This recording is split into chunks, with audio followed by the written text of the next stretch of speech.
And so what happened was I had started blogging in about 2002, which at the time seemed very, very late.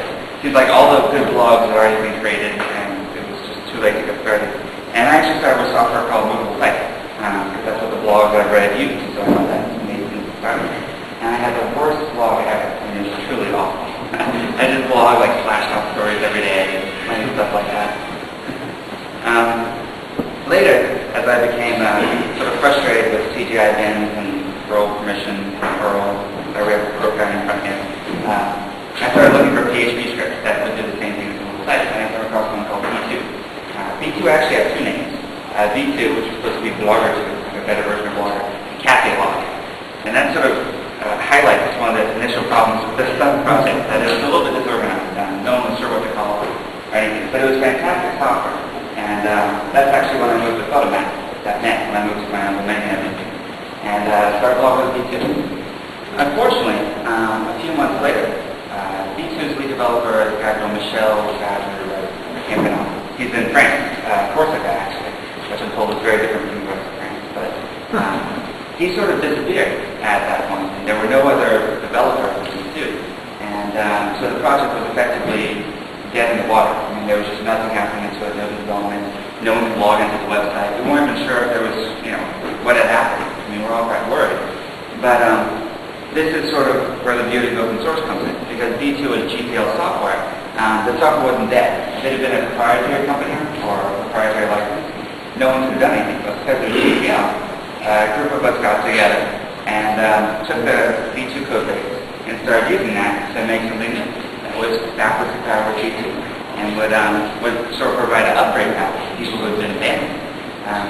Fortunately, Michel was okay. He came back a few months later. He just said he had a personal life issue and wanted to be offline for a few months.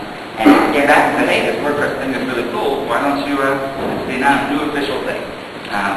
Which was interesting. So when we took the software, it was actually called a port, because we forked the code base from the old thing. There were actually a lot of forks in V2 at the time. 5 or 6. But what WordPress is, it sort of combines the rest of it. I contacted the other developers who were doing the work, and said, hey, if we work together, we sort of share a common philosophy, which was, code is poetry, smaller software, faster things, everything should be open source. And let's just start working on the same thing, and it'll be better for users. Actually, the only fork that didn't merge with WordPress was one called V2 Evolution, which is incidentally still around. But so, V2 Evolution, WordPress, and WordPress started going. We focused, what we did first is we took everything out of V2 and sort of ripped it all out and started building up from the beginning.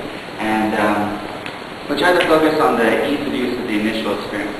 So especially at the time, web scripts are very difficult to install. You'd normally have to configure, edit like 4 or 5 files, the 3 ones that they had about once a week, and more customization. Where, to a large extent, blogs are people's online persona.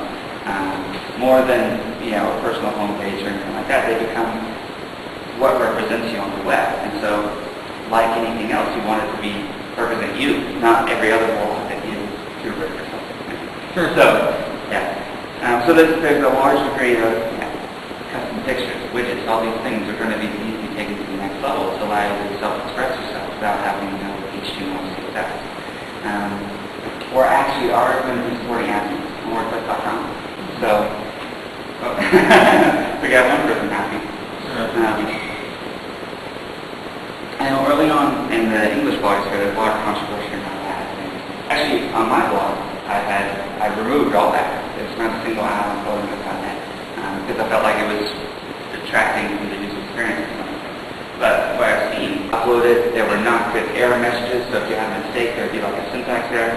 If you wanted to do something, for example, like change the title of your blog, you have to edit this file again, via FTP or something. And so what we tried to do is make the installation, the configuration as possible by moving everything out of text files into the database. That was sort of the beginning of WordPress. It was really focused on sort of collaboration and community. There was not just me, there were many developers working on it. And we tried to pull in more people around sort of common philosophy as it went on. As some of you know, WordPress ended up doing well. We have a good chunk of this room. There's been over 4.5 million downloads of WordPress.org software. And that's not even counting the web hosted software. So if you using Media Temple or DreamHost or Bluehost or Yahoo. Therefore, one-click install. That'll install and sometimes upgrade WordPress for you. And we actually have no idea how many of those are because they're all local to the web host. We just don't know. But anyway, so that's sort of the .org story, the WordPress.org story. About a year and a half ago, I sort of skipped my personal stuff. So I was just going to college. I was studying political science and philosophy. So the computer stuff was kind of boring. And I had gone to visit San Francisco just to see my friend, actually, contact Chuck, who's one of the inventors of microphones. And while I was out there, I got to visit all the companies like Yahoo and Google and everyone. And I was just amazed by the vigor of the tech community in the Bay Area. And so when I went back to Houston to go back to school, some of these companies started contacting me. I said, hey, would you like to come work for X? And this is what the deal would be. And one of those was CNET, which is CNET.com, GameSpot, web shops. There were a million different sites. But it was the most interesting to me, more than some of the big names, because they were a media company, they didn't really care about the software. They said, oh, you can work on WordPress for 80% of your time. And retain all the IP rights, it's open source, we don't care. So it's sort of like a patient thing, not unlike Linus Torvalds and Transmetal. So I was in the second year of college, and I was being offered to get paid for what I was doing for free before. And I was like, oh, duh. It's a total no-brainer. So I packed up, moved to San Francisco, and I worked at CNET for 1 year. That was about all I could take in a big company. I guess I'm not the kind of person who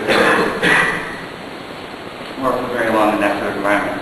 But I learned a ton about how media organizations work. There was a ton of development to WordPress at the time. But a year later, it came obvious that WordPress, we had something kind of cool.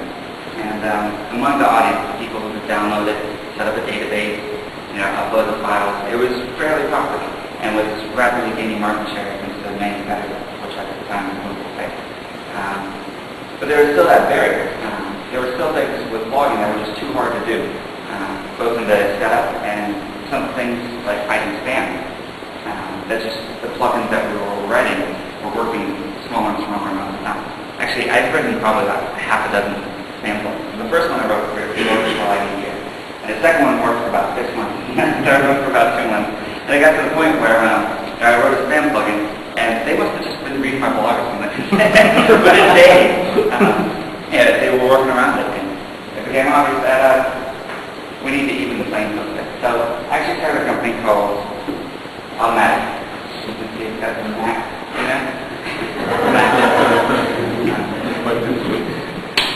So the purpose of Automatic was to sort of do the things that were hard to do in distributed software. And so the first product we did was called a Kismet.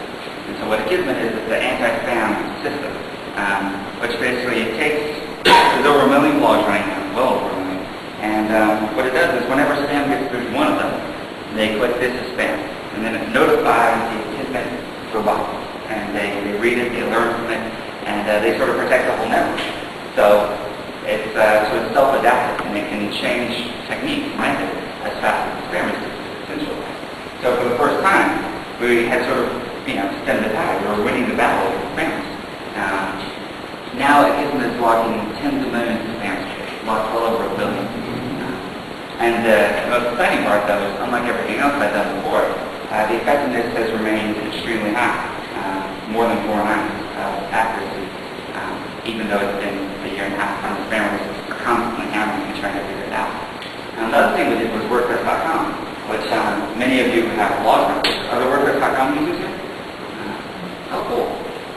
So WordPress.com was basically saying, well, WordPress is cool, but let's just make it as easy as possible.